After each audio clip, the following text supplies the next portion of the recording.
cost of a pot of jollof rice in Nigeria and Ghana continues to go up. Here is a new second quarter 2025 report, the crushing cost of a pot of jollof rice from economic think tank SBM Intelligence. We're going to dive into this Q2 2025 report with Ikemesit Effiong, partner, head of research at SBM Intelligence. Ikemesit, thanks for joining us. Welcome to the show. Always a pleasure. So for those that don't know, for the two people under a rock who don't know what this is about already, explain to those two people, what is the SBM Jollof Index? Yeah, so it's basically a measure of food inflation. What we do is we take all of the ingredients that goes into making this very popular West African staple, which is jollof rice. So you're thinking rice, onions, pepper, tomatoes, and a protein sauce. In Nigeria, we do it for the statistical mean Nigerian household, which is a family of 5, according to the NBS. For Ghana, a similar number as well.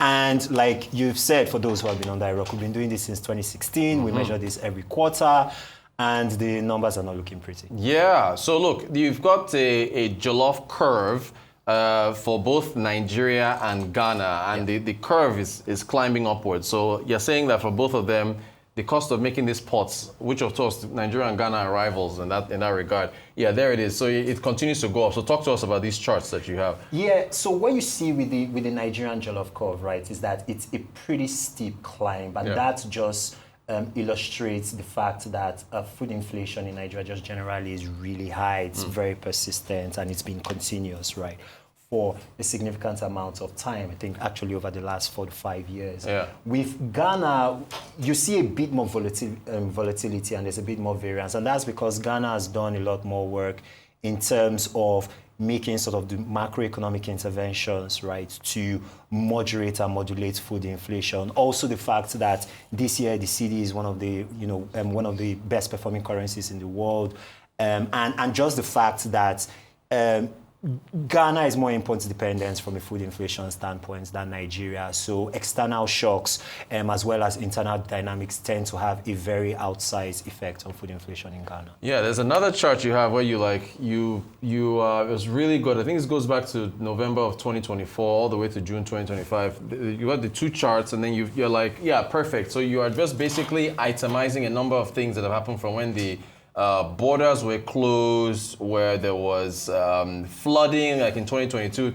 It's pretty in-depth. So it basically just chronicles what's been happening over the last few years that has driven up food prices. Yeah, pretty much so. So because we've done this for a while, and we measure these prices, right, in a number of cities. I think in Nigeria, we measure them in 13 markets in 8 cities. In Ghana, we just measure in Accra and Kumasi now. So what we try to do with these charts is just to illustrate also the fact, and this has borne out significantly, not just over this past quarter, but over the past year and a half, like you said, from 2024, the fact that food inflation is also responsive and sensitive to local conditions in the various cities that we measure. So for example, in the northeast cities, particularly in Bauchi, as you see in the charts there, you've had a situation where the turn in the security situation there forced a lot of farm abandonments, which obviously had an effect on the size of the crop yield. And obviously, as we know, a paucity in supply would have an outsized effect, right, on demand. There were several Nigerian cities, and even in Kumasi, right,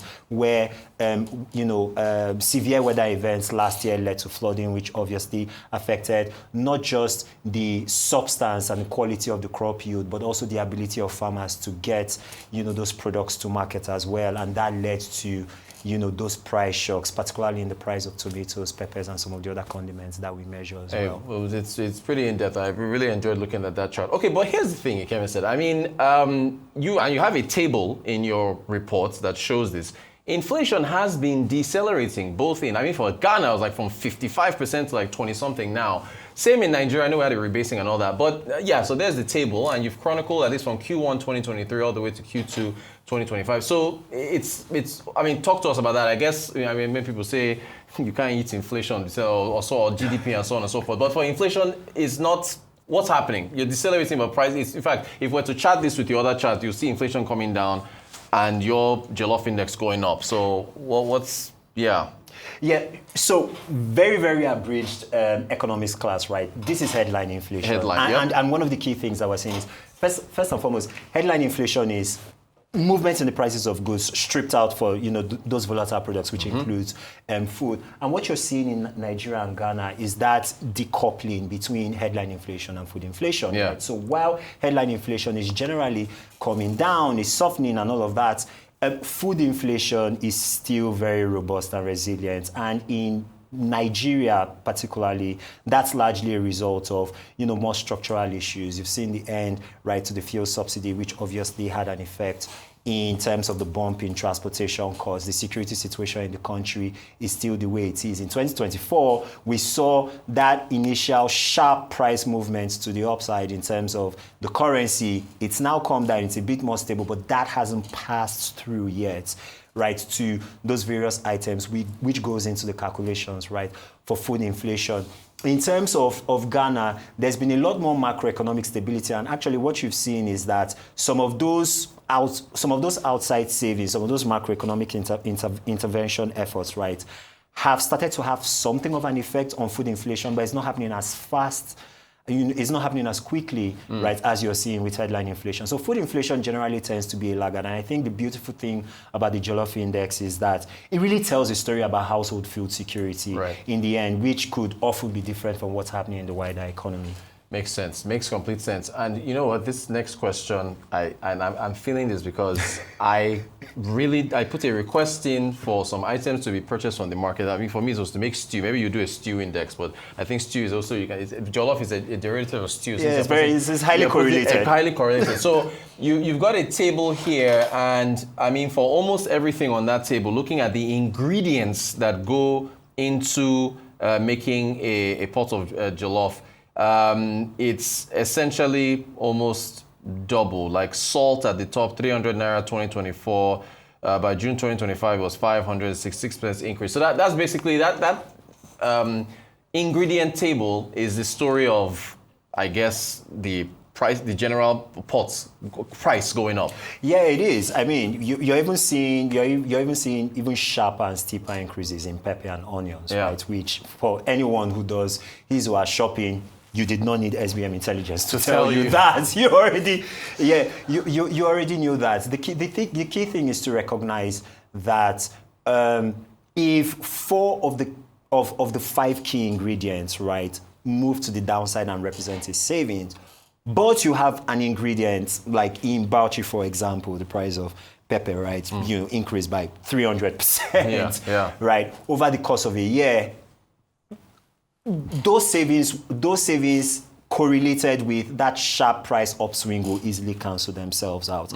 And that's why our counsel is we need more structural reform in order to address why food in general is becoming a more expensive item and is increasingly occupying a larger share, right, of household spending in Nigeria. We did research first in 2019, we updated it, I believe, in late 2023, early 2024, that showed something like 70% of household spending right now in Nigeria is channeled towards food. And what that simply means is that every other thing, rent, transport, and all of those other key things, right, which you need in order to run a household, are essentially being funded on debt. Right. That accounts for the significant amount of, the significant debt,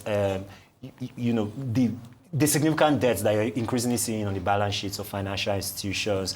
The black tax, anecdotally, we're in the middle of doing some work now that's trying to measure that, right, is anecdotally increasing, right, for many Nigerian households who can't even afford to support extended family, right?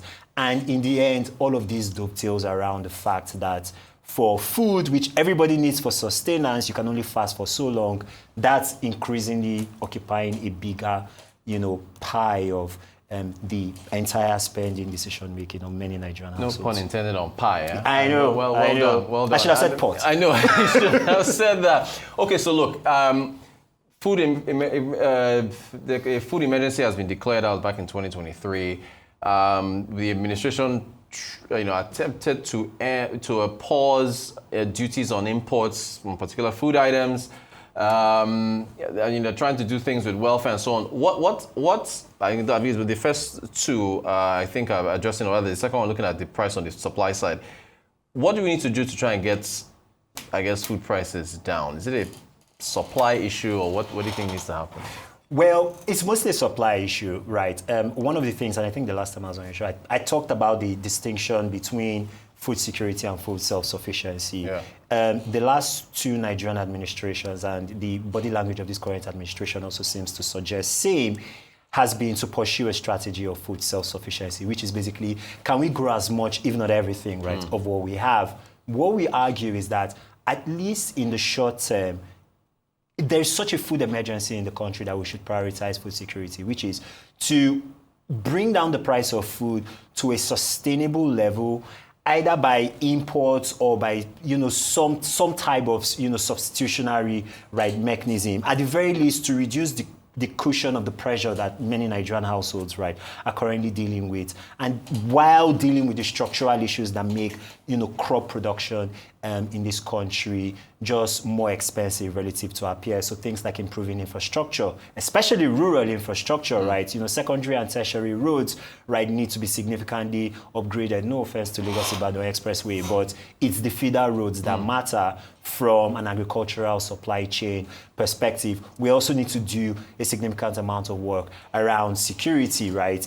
Insecurity disproportionately affects the main food-growing regions, right? In Nigeria, a lot of our food production is being left on the table. And so in the end, dealing with security, dealing with wider economic reform efforts, in the end would have, that outsized effect, right, on food security. So maybe if we look at, all of our policy making and policy setting and policy decision making from a food security standpoint, and echoing the ethos about us being a food emergency, that may probably put a bit more oomph in the sails of policymakers to do the things that we need to do. Let me squeeze just one more question out of you. Do you think, with the fuel subsidy removal was a one-time thing. Yeah. We've seen the exchange rates devaluation, looks like another one-time thing.